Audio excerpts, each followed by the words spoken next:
मासा घटे न तेल बधे, विद ना लिखे जो लेख। सच्चा सतगुरु मेट कर, ऊपर मारे मेख। के विधाता ने जो भी आपके भाग्य में जो अंक लिख दिए, पुण्य और पाप, वो आपने सारे भोगने पड़ेंगे। उसमें कुछ भी परिवर्तन नहीं हो सकता। केवल पूर्ण संत जो पूर्ण परमात्मा का उपासक है, वो कबीर परमात्मा और उसी का कृपा पात्र संत ही आपके भाग्य में परिवर्तन कर सकता, आपके दुखों का निवारण कर सकता है। गरीब जम जो राजा से डरे, मिटे कर्म के लेख। अदली असल कबीर हैं ये, कुल के सतगुरु एक। पुण्यात्मा, ये 5 दिन का सत्संग इसीलिए किया गया है। एक तो ऐसी दया परमात्मा की कि ये छुट्टियों के दिन, क्योंकि काल के कुल से छूटना भी बड़ा मुश्किल है। आप जी को यहाँ लेकर भी परमेश्वर ही आए हैं।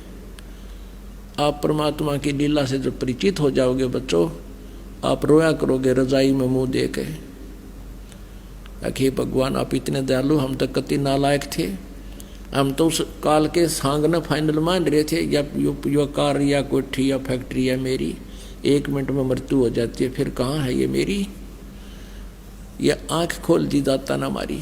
जो काल ने हमें मूर्ख बना गया, फंसा रखा है, यहाँ से हिलन नहीं देता। मोह ममता फंसा रहा कि बेटा बेटी पोते पोतियाँ में, कार और कोठियों में। इसको हम सतीथी बोलते हैं, ये पौराणिक। और यह ड्यूटी भगवान विष्णु की है, सतोगुण की। और जो हम संतान उत्पत्ति करते हैं या ठाठ बाट इकट्ठा करना चाहते हैं, ये करवा रहा रजगुण ब्रह्मा जी, ये ब्रह्मा जी की ड्यूटी है।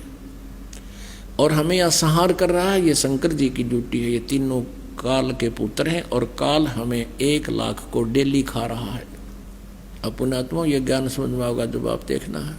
यहाँ आपको लेकर भी परमात्मा आए हैं, आपकी जमानत करवाते हैं इस काल से।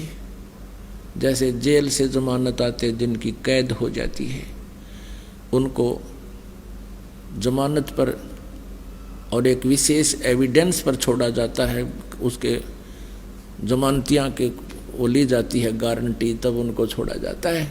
तो आपकी जमानत लेते हैं परमात्मा के, 3 दिन छोड़ दे, 4 दिन छोड़ दे, 2 दिन की दे दे जमानत, फिर वापस आ जाएंगे तेरी जेल में। तो पुण्यात्माओं, ये काल की जेल है। एक पुन्नी एक पापी आया, एक है सूम दलेल बे। एक पुन्नी एक पापी आया, एक है सूम दलेल रे। गरीबदास सतपुरुष भजन बिन, सब ही यम की जेल रे। ओए होए।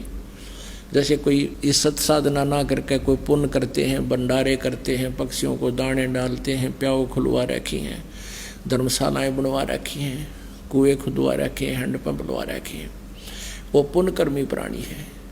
और एक नरी चोरी करे, डाके मारे, बूंदी अच्छी सोचे, वो पापी है। और एक कति दान नहीं करता, कंजूस, वो भी।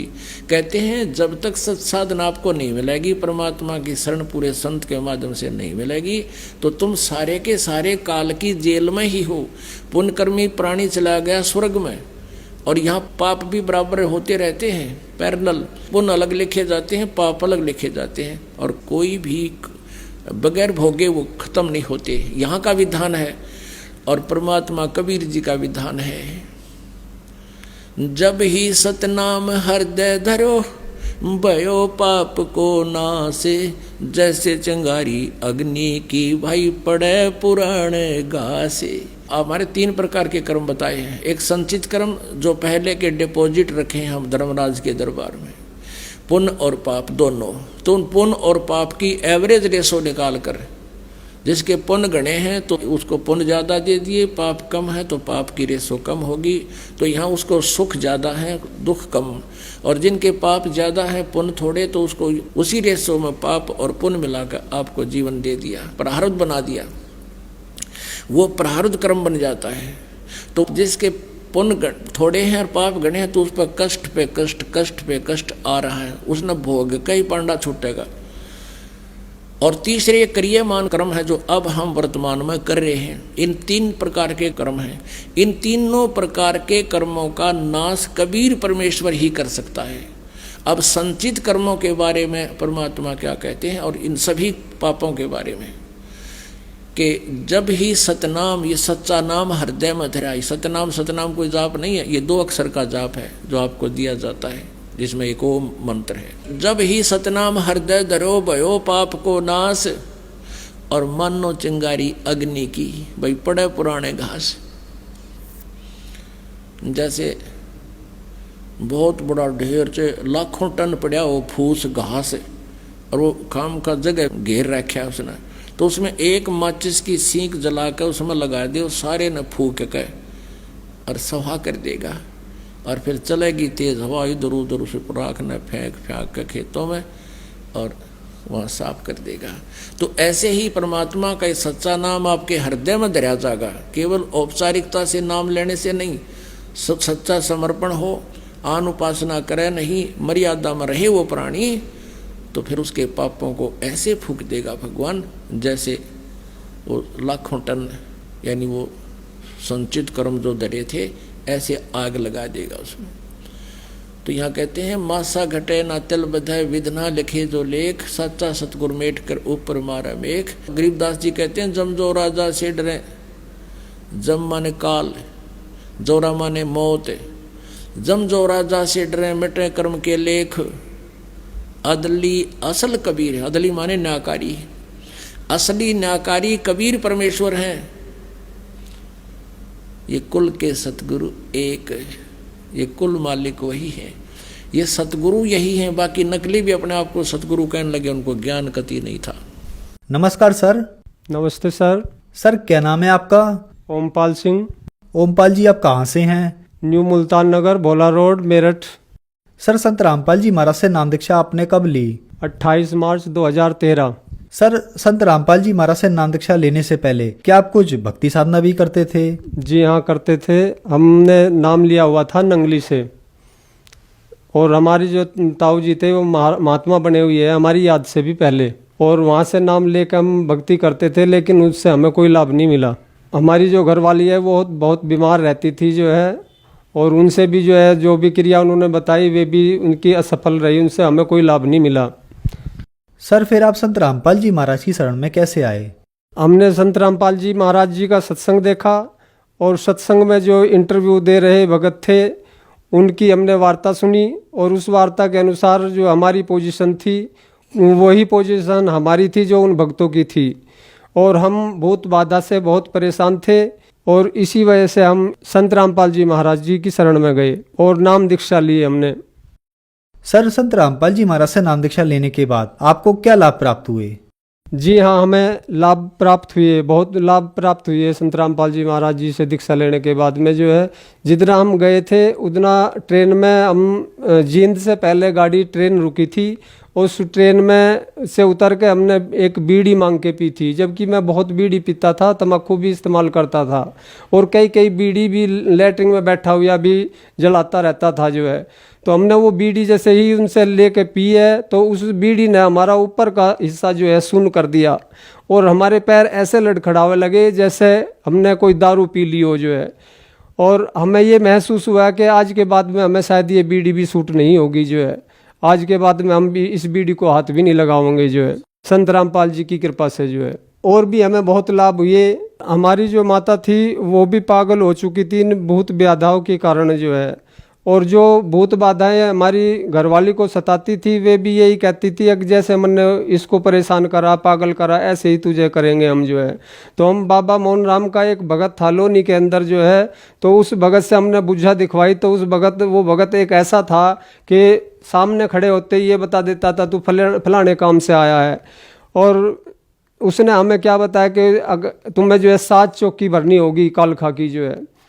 तो ये हम 7 चौकी हमने काल खा की भरी।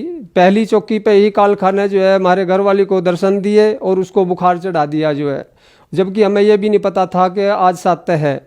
और तब हमें पता लगा, कैलेंडर में हमने देखा कि आज सातय है, तो हम समझ गए कि हाँ भाई आज हमें काल खाजी जाना है। तो इसी तरीके से हमने 7 चौकी काल खा की भरी, और उसके एक हाथ में दर्द खत्म नहीं हुआ जो है, और उसके बाद जो है हम उस भगत के पास में गए। जब 7 चौकी पूरी होगी तो उसकी वही पोजीशन फिर दोबारा होनी चालू होगी। हमने उस भगत से कहा कि भाई भगत जी एक बात बताओ, जब यूँ आपने जो क्रिया हमें बताई थी हमने वो की, लेकिन इससे हमें फिर भी आगे वही इसकी पोजीशन होती जा रही है। तो उन्होंने कहा कि भाई इसके लिए तो भाई थारा जो बाबा है वो भगत है, शाना भगत है, और वो गड़बड़ कर रहा है। तो हमने उससे कहा क्या वो शाना भगत जो हमारा बाबा है क्या वो खोली वाले से बड़ा भगत हो गया? जो तुम जिसकी जो आप साधना बता रहे हो, पूजा बता रहे हो, क्या उससे बड़ा भगत हो गया? तो उसने एक हार के हमें एक ही जवाब दिया कि भाई एक को एक रखा है जो है। तो हमें जवाब ये मिल गया कि भाई इसके दौरे भी उसका कोई उपचार नहीं है जो है। लेकिन हम फिर भी वहाँ से चले गए और भक्तों दौरे हम गए, बालाजी गए, फिर बालाजी में भी कई दिन वहाँ रहे। वहाँ प्रेतराज पे भी उन्होंने जो भी क्रियाएं थी, ऊपर को लड्डू फेंकना, जो जो क्रियाएं इन्होंने बताई हमने वो सारी करी, लेकिन वहाँ भी हमें निराशा मिली जो है। फिर हमने एक दिन संत रामपाल जी का जब सत्संग सुना, और सत्संग में सब ये जो आप बीती हमारे पे पड़ी हुई थी वो सब हमने सुनी, तो हमारी जो है आस की किरण वहाँ जगी कि हाँ शायद हमारा यहाँ उपचार हो सके जो है। तो हमने जी साधना चैनल से फ़ोन नंबर नोट करे और फिर हम वहाँ से निकल पड़े जो है। उन फ़ोनों पर कांटेक्ट करते गए जो है, और तब हम जाके सतलोक आश्रम बरवाला में हमने नाम दीक्षा ली जो है संत रामपाल जी महाराज जी से जो है। हमारे जो घरवाली है, जब हमने वहाँ से नाम दीक्षा ली और संत रामपाल जी का पंजा हमारी घरवाली के सिर पर रखा गया जो है, और फिर धीरे धीरे जो है वो जो स्वेलिंग थी उसके शरीर पर पूरी की पूरी जो है वो समाप्त होगी जो है। जो उसकी 20-21 वर्ष की जो भूत व्याधा की जो परेशानी थी वो सारी समाप्त हो गई संत रामपाल जी महाराज जी की कृपा से जो है। लड़की को हमारी दौरे आते थे, उसके एक पैर से जो है जब वो 7-8 साल की थी जो है, तो और उसकी भी क्रियाएं, बल्कि जब लोग हम संत रामपाल जी महाराज जी की शरण में भी नहीं जुड़े थे तो उस लड़की के एक पैर से जो है कोई चीज़ ऐसा प्रवेश करती थी कि वो ऐंठा लेना चालू कर देती थी, और पूरा शरीर उसका इस तरीके से, और मुंह में झाग आ जाते थे, आँख पटी रह जाती थी जो है। उस थोड़ी देर में जो उसकी वो स्थिति होती थी, बहुत ख़राब स्थिति होती थी जो है। संत रामपाल जी महाराज जी की जब हम शरण में गए तब हमें जाके उससे भी हमें निजात मिली। मैं भी जो है बीड़ी और तम्बाकू बहुत सेवन करता था, और बहुत बार कोशिश करी थी छोड़ने की जो है, लेकिन छोड़ नहीं पाया उसको जो है। जब संत रामपाल जी की कृपा हमारे पे हुई तब जाके ये बीड़ी हमारी और ये तम्बाकू जो हमारा छूटा। आज हमें इतनी नफरत धुएं से भी होती है कि कोई बीड़ी पीने वाला भी हो तो हमें सांस जो रोक के वहाँ से निकलना पड़ता है, लेकिन हमारी आत्मा स्वीकार नहीं करती उस धुएं को ग्रहण करने के लिए भी जो है। चक्कर आने चालू हो जाते हैं। शरीर में मेरे बहुत एसिड बनता था, और मेरे ये हिस्सा ठंडा हो जाता था जो है, और मेरी हालत वो हो गई थी कि शायद मुझे लगता था कि अब तेरे प्राण ही छूटेंगे जो है, जब ये जाके तेरा पीछा छूटेगा जो है। तो संत रामपाल जी महाराज ने हमारे से वो कहर भी टाला जो है, जबकि मेरी वो पोजीशन थी, यदि कुंदी किसी ने खुड़खुड़ाई तो मेरे दिल पे लगती थी जो है। फ़ोन भी मैंने दूर उठा के रख दिया था कि शायद अब मर के ही तेरा पीछा छूटेगा जो है, लेकिन मालिक से हमने प्रार्थना लगाई, फ़ोन किया संत रामपाल जी महाराज जी से प्रार्थना करके जो है, तब जाके मुझे लाभ मिला जो है। और ऐसा एनर्जी सी महसूस हुई मुझे जैसे कोई शक्ति मेरे अंदर प्रवेश कर गई हो जो है। सर, संत रामपाल जी महाराज से नाम दीक्षा लेने के बाद आपको बहुत सारे लाभ मिले, तो जो दर्शक आज आपको देख रहे हैं वो भी किसी न किसी तरीके से परेशान हैं, बीमारी से ग्रस्त हैं या नशे से ग्रस्त हैं, उनके लिए आप क्या कहना चाहेंगे? सर, मैं तो यही कहूँगा, संत रामपाल जी महाराज जो भक्ति बता रहे हैं वो शास्त्र अनुकूल साधना बता रहे हैं, वेदों से, गीता जी से, बाइबल से, कुरान शरीफ से, और इन्होंने ये भी प्रमाणित कर दिया कि सुप्रीम गॉड कबीर परमेश्वर है, और इन्हीं की भक्ति से हमारे पाप कर्मों का नाश हो सकता है। सर, संत रामपाल जी महाराज से नाम दीक्षा कैसे ली जा सकती है? संत रामपाल जी महाराज जी से नाम दीक्षा साधना चैनल पे और भी अनेक चैनलों पे प्रोग्राम आते हैं, संत रामपाल जी महाराज जी के सत्संग आते हैं। उन पे एक नीचे येलो कलर की पट्टी चलती है, उस पे फ़ोन नंबर आते हैं जो है, उन पे आप कांटेक्ट करके जो है पता कर सकते हैं आपके किस क्षेत्र में जो है नामदान सेंटर है, वहाँ से आप दीक्षा ले सकते हैं संत रामपाल जी महाराज जी से। धन्यवाद सर। नमस्कार जी।